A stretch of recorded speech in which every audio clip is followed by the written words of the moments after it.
एक समय की बात है, भगवान बुद्ध अपने शिष्यों को उपदेश दे रहे थे। तब उनके किसी शिष्य ने उनसे पूछा कि मेरे 3 सवाल हैं।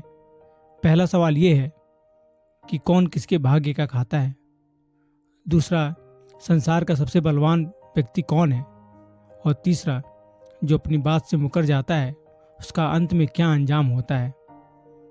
गौतम बुद्ध कहते हैं कि तुम्हारे ये तीनों ही प्रश्न बहुत महत्वपूर्ण हैं, क्योंकि इन तीनों प्रश्नों का उत्तर हर मनुष्य को जानना जरूरी होता है। इसलिए मैं तुमको यह कहानी सुनाता हूँ। उस कहानी में तुम्हें तुम्हारे तीनों प्रश्नों का जवाब मिल जाएगा। कृपया तुम कहानी ध्यान से सुनना। जंगल में एक विशाल बरगद का पेड़ था। उस पेड़ पर एक बाज पक्षी रहता था। उस बरगद से थोड़ी ही दूर पर एक बिल था। उस बिल में एक सर्प रहता था। फिर एक दिन जैसे ही सर्प बिल से बाहर निकलने लगा तो उस सर्प को उस बाज पक्षी ने देख लिया। जब सर्प बिल से बाहर निकलने लगा तो उसी समय बाज ने सर्प पर झपट्टा मारा, परंतु सर्प अपने बिल से बाहर नहीं निकला था, इसलिए वो वापस बिल में चला गया। थोड़ी देर बाद सर्प ने अपना मुंह बिल से बाहर निकाला, देखने लगा कि बाज पक्षी यहीं पर है या कहीं चला गया। फिर वह बाज पक्षी दोबारा उस सर्प पर झपट्टा मारा, परंतु वह सर्प फिर से वापस अपने बिल में अंदर छुप गया।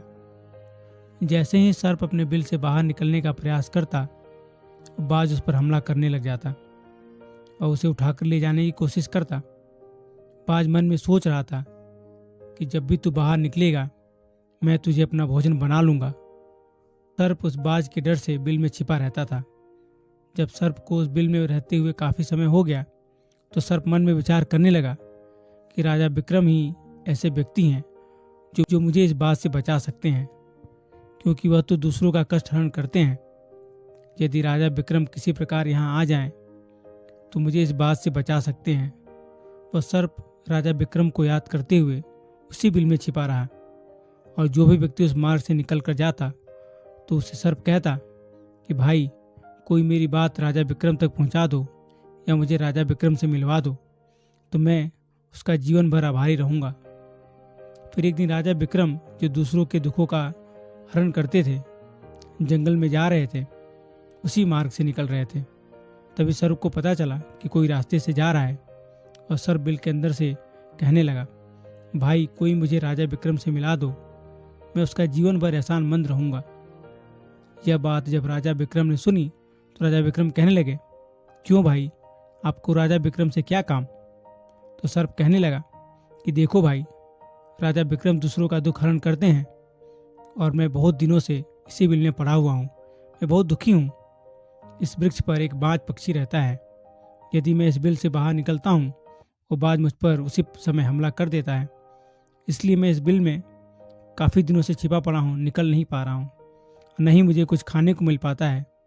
मैं ऐसे ही इस बिल में पड़ा हुआ एक दिन मर जाऊँगा। ऐसे ही अपना जीवन व्यतीत कर रहा हूँ। राजा विक्रम कहने लगे कि हे सर्पराज, मैं ही राजा विक्रम हूँ, बताओ तुम्हारे कष्ट का निवारण कैसे करूँ। तो सर्प कहने लगा कि महाराज, जैसा आपको उचित लगे वैसा ही कीजिए। इस बात से मेरा पीछा छुड़ा दीजिए, नहीं तो एक दिन मुझे मार डालेगा। राजा विक्रम कहने लगे, सर्पराज, तुम कहो तो मैं तुम्हें इस वन में कहीं दूर छोड़ दूँ। सर्प कहने लगा कि महाराज, जब आप मुझे दूर छोड़ने जाओगे तो वह बाज हमें देख लेगा और वहीं पर जाकर फिर से बैठ जाएगा। मौका मिलते ही मुझे मार डालेगा। राजन, आप मुझे कुछ समय के लिए अपने उदर में बिठा लीजिए, अपने अपने पेट में बैठने का स्थान दीजिए, और मैं तुम्हारे साथ इस वन से बहुत दूर चला जाऊंगा। आगे जाने के बाद मैं तुम्हारे पेट से बाहर आ जाऊंगा। राजा विक्रम कहने लगे कि ठीक है सर्पराज, आप मेरे पेट में प्रवेश कर जाइए। राजा विक्रम अपना मुंह खोल देते हैं। वह सर्प राजा विक्रम के पेट में प्रवेश कर जाता है और राजा विक्रम के पेट में जाकर बैठ जाता है। जब राजा विक्रम वन में आगे गए और काफ़ी दूर पहुंचने के बाद उस सर्प से कहने लगे कि हे सर्पराज, अब आप मेरे पेट से बाहर आ जाइए। अब यहाँ सुनसान वन है, यहाँ पे कोई भी नहीं है, इसमें कोई बाज आपको परेशान नहीं करेगा। यह बात सुनकर वह सर्प कहने लगा, नहीं महाराज, अब मैं आपके पेट से बाहर निकलने वाला नहीं हूँ। राजा विक्रम ने कहा, क्यों भाई, आपने तो मुझसे यह वादा किया था कि आप मुझे अगर सुनसान वन में छोड़ देंगे तो मैं आपके पेट से बाहर निकल जाऊंगा। अब क्या हुआ, सुनसान वन आ गया है, अब आप बाहर निकलिए। सांप कहने लगा, देखो महाराज, जैसा रहने का आनंद आपके पेट में है वैसा उस बिल में नहीं मिलता। अब मैं तुम्हारे पेट से कभी बाहर नहीं निकलूंगा। राजा विक्रम मन में सोचने लगे, यह तो बड़ा ही दुष्ट सर्प है, अब मैं क्या करूं। लेकिन सर्प राजा विक्रम के पेट से बाहर नहीं निकला और उसके जहर के प्रभाव से महाराज विक्रम के पूरे शरीर में कोढ़ फूटने लगा। महाराज विक्रम मन में सोचने लगे कि अब मेरा राजधानी वापस जाना संभव नहीं है, क्योंकि इस वक्त मैं कोढ़ी हो गया हूँ और मुझे इसी वन में रहकर इस सर्पराज से भी छुटकारा पाना है। यह सोचकर महाराज विक्रम एक पेड़ के नीचे झोपड़ी बनाकर उसी वन में रहने लगे। उनके शरीर से कोढ़ टपकने लगा, बदबू आने लगी, जो कि सर्प के जहर का असर था। सर्प कुंडली मारकर राजा विक्रम के पेट में अभी भी बैठा हुआ था।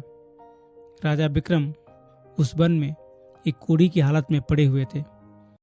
अब इधर उन्हीं के समय में एक प्रसिद्ध जनपद था श्रावस्ती, और श्रावस्ती नगरी के महाराजा थे ताम्रध्वज।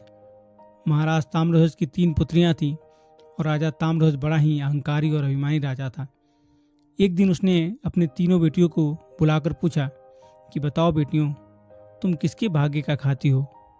उनमें से 2 बेटियां तो राजा के डर से कहती हैं, पिताजी हम तो आपके भाग्य का ही खाते हैं। परंतु उनमें से राजा की एक बेटी चित्रलेखा थी। वह चित्रलेखा अपने पिता ताम्रध्वज से कहती है कि नहीं पिताजी, मैं किसी का भाग्य का नहीं खाती, मैं तो केवल अपने ही भाग्य का खाती हूँ। उस बेटी की बात सुनकर राजा को बहुत क्रोध आया और राजा ने उसी समय नाई और ब्राह्मण को बुलाया। राजा ने उनसे कहा कि इन दोनों बेटियों का रिश्ता तो आप किसी राजा के यहाँ करके आइए, और जो यह बड़ी बेटी है इसका रिश्ता किसी कोढ़ी कलंकी या जिसके हाथ पैर नहीं हो उसके साथ करके आइए। फिर राजा के आदेश मिलते ही नाई और ब्राह्मण 3 बहनों का रिश्ता लेकर चल दिए। उन्होंने राजा की छोटी बेटी का रिश्ता तो राजवंशों में कर दिया, परंतु तीसरी बेटी के लिए रोते उसी वन में पहुंचे जहां विक्रम अपनी झोपड़ी में कोढ़ी के रूप में पड़े हुए थे। उनके शरीर से कोढ़ फूट रहा था। राजा विक्रम को देखकर नाई और ब्राह्मण आपस में कहने लगे, इससे अच्छा व्यक्ति हमें कहीं नहीं मिलेगा, इसलिए इसके साथ ही राजा की बेटी का संबंध करके चलते हैं। फिर राजा विक्रम के साथ नाई और ब्राह्मण ने राजा ताम्रध्वज की बेटी चित्रलेखा का विवाह तय कर दिया, और राजा ताम्रध्वज ने भी जल्दी ही चित्रलेखा को उस वन में ले जाकर राजा विक्रम के साथ उसका विवाह संपन्न करा दिया। राजा विक्रम जो महापराक्रमी राजा थे, समय की चपेट में आ गए और एक कोढ़ी का जीवन गुजार रहे थे। चित्रलेखा बड़ी पतिव्रता थी। वह अपने पति राजा विक्रम की सेवा करती थी और उसकी दोनों छोटी बहनें जो बड़े बड़े राजाओं के घरों में थी आराम की जिंदगी जी रही थी। लेकिन चित्रलेखा राजा विक्रम के साथ दुखी जीवन बिता रही थी। कहते हैं, जो अपने नियम और सिद्धांतों पर कायम रहता है और जो धर्म का पालन करता है, ईश्वर हमेशा उसे सुखी रखना ही पसंद करते हैं। भगवान उसे हमेशा आनंद प्रदान करते हैं। इस तरह राजा विक्रम के साथ उस झोपड़ी में रहते रहते चित्रलेखा को बहुत दिन बीत जाते हैं। राजा विक्रम की झोपड़ी के पास भी एक पीपल का वृक्ष था। उस वृक्ष के नीचे भी एक दूसरे सर्प का बिल था। एक दिन राजा विक्रम सो रहे थे और रात्रि का समय था। चित्रलेखा महाराज विक्रम की सेवा कर रही थी। उसी समय उस बिल से एक सर्प बाहर निकलता है। बाहर निकलकर जो राजा विक्रम के पेट में सर्प था, उस सर्प से कहने लगता है, अरे दुष्ट, वचन से मुकर गया। तूने तो महाराजा विक्रम से कहा था कि दूर वन में जाने पर तुम्हारे पेट से बाहर निकल जाऊंगा, और तू ऐसे परोपकारी राजा के पेट में जाकर बैठ गया है। तुम्हारे जहर के कारण राजा के पूरे शरीर में कोढ़ निकल आया है। तुझे शर्म नहीं आई कि तूने कितना गलत काम किया है। इतने समय में राजा विक्रम न जाने कितने ही जीवों का दुख दूर कर सकते थे। तो सर्प आगे कहता है, यदि कोई सुन रहा हो तो तेरे मरने का उपाय बताता हूँ। यदि कोई गंगा जल लाकर इस राजा को पिला दे, तेरी उसी समय 100 टुकड़े हो जाएंगे और मल के रास्ते तू बाहर निकल जाएगा। अब राजा के पेट के अंदर बैठा हुआ सर्प दूसरे सर्प से कहने लगा, तेरे जैसा भी कभी नहीं देखा मैंने। धन के खजाने पर कुंडली मारकर बैठा है। यदि यह धन मानव समुदाय के कल्याण के लिए लगाया जाता तो इससे न जाने कितने मानवों का भला होता। मैं भी तेरे मरने का उपाय बताता हूँ। यदि कोई सुन रहा हो तो पीपा भर तेल गर्म करके तेरे बिल में डाल दें, तो उसी समय तू नष्ट हो जाएगा। और इस बिल वाले स्थान की खुदाई करेगा तो यहाँ पर अपार धन संपत्ति निकलेगी। उन दोनों सर्पों की बात चित्रलेखा बड़े ध्यान से सुन रही थी। चित्रलेखा ने मन में विचार किया कि यह राजा विक्रम है जो इनके पेट में एक सर्प बैठा हुआ है। इस कारण महाराजा के शरीर में कूट फूट निकल रहा है। तो वह बेचारी चित्रलेखा एक आश्रम में पहुंचती है और ऋषि से अनुरोध करती है कि मुझे 1 गिलास गंगाजल की आवश्यकता है। ऋषि ने पूछा, तुम कौन हो और गंगाजल का क्या करोगे? तो चित्रलेखा कहती है कि मुनिवर, मैं राजा ताम्रध्वज की बेटी चित्रलेखा हूँ और मेरे पति के लिए मुझे दवा के रूप में गंगाजल चाहिए। उस ऋषि ने 1 गिलास गंगाजल दे दिया। चित्रलेखा गंगाजल लेकर जल्दी ही महाराज विक्रम के पास पहुंच गई और कहने लगी, महाराज, यह दवाई है आपके कोढ़ को सही करने के लिए, आप इसे ग्रहण कीजिए। राजा विक्रम ने उस गंगाजल का पान किया।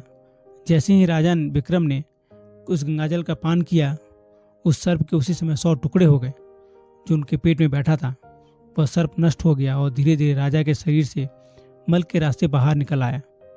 अब राजा का कोढ़ धीरे धीरे सही होने लगा और कुछ ही दिनों में राजा का कोढ़ बिल्कुल सही हो गया। राजा का पूरा उपचार हो गया और राजा पहले की तरह स्वस्थ हो गए।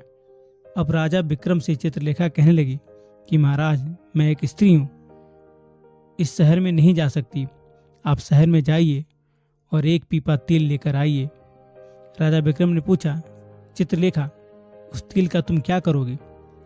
चित्रलेखा ने कहा, महाराज, पहले आप तेल लेकर आइए, उसके बाद मैं बताऊंगी। चित्रलेखा की बात सुनकर राजा विक्रम बाजार में जाते हैं और वहां से 1 पीपा तेल ले आते हैं। फिर चित्रलेखा वहां आग जलाती है, उस पर तेल को गर्म करती है और गर्म तेल सर्प के बिल में उड़ेल देती है। जैसे ही उस बिल में वह गर्म तेल गया, वह सर्प की मृत्यु हो गई। राजा विक्रम से चित्रलेखा कहने लगी, महाराज, स्थान को खोद दीजिए। फिर राजा विक्रम ने जब उस स्थान को खुदाई की तो वहां पर अपार धन संपत्ति निकली। चित्रलेखा कहने लगी, महाराज, देखिए, मैं जानती हूँ कि आप उज्जैन के नरेश राजा विक्रम हैं, परंतु मेरे पिता ने मेरा अपमान किया था, मुझे एक कोढ़ी को दे दिया था, परंतु मैं अपने भाग्य का खाती हूँ, इसलिए इस स्थान पर मेरे पिता के महल से भी बड़ा महल बनाना चाहिए। राजा विक्रम कहने लगे, चित्रलेखा, तुम कैसी बात कर रही हो? हम नरेश हैं, भला यहाँ पर हम महल क्यों बनाएंगे? आप उज्जैन नगरी को चलिए। परंतु राजा विक्रम के कहने पर भी चित्रलेखा नहीं मानी। फिर राजा विक्रम ने उस वन में शानदार महल का निर्माण करवाया। दोस्तों, इस संसार में सबसे बलवान समय होता है। जिसका समय अच्छा होता है वो आगे बढ़ता रहता है और जिसका समय विपरीत होता है वह पतन की ओर अग्रसर हो जाता है। राजा ताम्रध्वज पर एक दूसरा राजा आक्रमण कर देता है। उस आक्रमण में ताम्रध्वज पराजित हो जाते हैं। राजा ताम्रध्वज अपने परिवार सहित प्राण बचाने के लिए उसी वन में पहुंच जाते हैं।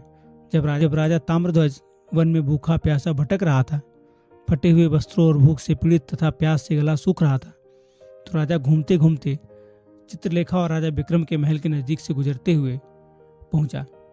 चित्रलेखा अपने पिताजी को पहचान जाती है। चित्रलेखा ने अपने सेवक को भेजा। सेवक ने महाराज ताम्रध्वज, जो कि फटी हालत में थे, उनके पास वस्त्र नहीं थे, उन्हें बुलाया। ताम्रध्वज ने सोचा, यह ना जाने कौन है और हमें क्यों बुला रही है। जब राजा ताम्रध्वज उस लड़की के पास पहुंचे तो लड़की को पहचान लिया। चित्रलेखा ताम्रध्वज से कहने लगी, पिताजी, मैं वही चित्रलेखा हूँ और मैं आपसे यह कहती थी कि मेरे भाग्य का खाती हूँ। देखिए, मैं मेरे ही भाग्य का खाती हूँ, आपके भाग्य का नहीं खाती। आपने मुझे एक कोढ़ी को दे दिया था, परंतु मेरे भाग्य में तो एक सम्राट लिखा था। देखिए पिताजी, मैं उज्जैन नरेश राजा विक्रम की पत्नी हूँ। राजा ताम्रध्वज मन में विचार करते हैं और अपनी उस लड़की से अपना अपराध के लिए क्षमा मांगते हैं। दोस्तों, इस संसार में सबसे बलवान समय है और हर व्यक्ति किसी दूसरे का भाग्य का नहीं खाता है। हर कोई यह सोचता है कि यह मेरे भाग्य का खा रहा है। नहीं, कोई किसी के भाग्य का नहीं खाता है। जो कोई खाता है वो अपने भाग्य का खाता है। हर दाने पर खाने वाले का नाम लिखा रहता है। आप यह ना सोचें कि हम किसी को खिला रहे हैं। आप किसी को खिलाने वाले कौन होते हैं? इस संसार में खिलाने वाला तो एक ही है, वह ईश्वर है। जो अपनी बात से मुकर जाता है उसका अंत वही होता है जो राजा विक्रम के पेट में बैठे उस सर्प का हुआ था। अंततः वो विनाश को प्राप्त होता है। हमेशा सत्य की जीत होती है, अधर्मी, अत्याचारी, पापी का अंत होता है। इस प्रकार राजा विक्रम, उनकी पत्नी चित्रलेखा ने राजा ताम्रध्वज का बड़ा स्वागत किया और राजा विक्रम महाराज ताम्रध्वज को अपने साथ उज्जैन ले आए और राजा विक्रम ने अपनी सेना भेजकर ताम्रध्वज का राज वापस जीता। जिसकी किस्मत अच्छी होती है, जिसके कर्म अच्छे होते हैं, उसे ईश्वर कहीं ना कहीं से देता जरूर है। हम और तुम तो अपने परिवार का पालन करने में ही हिचक जाते हैं, लेकिन संसार का पालन करने वाला वह है, वो पूरे संसार का और हर जीव जंतुओं का ध्यान रखता है। दोस्तों, कहानी कैसे लगी जरूर बताइएगा और भी कहानी के लिए इस चैनल को सब्सक्राइब जरूर कीजिएगा। मिलता हूँ फिर अगली वीडियो में, तब तक के लिए राधे राधे।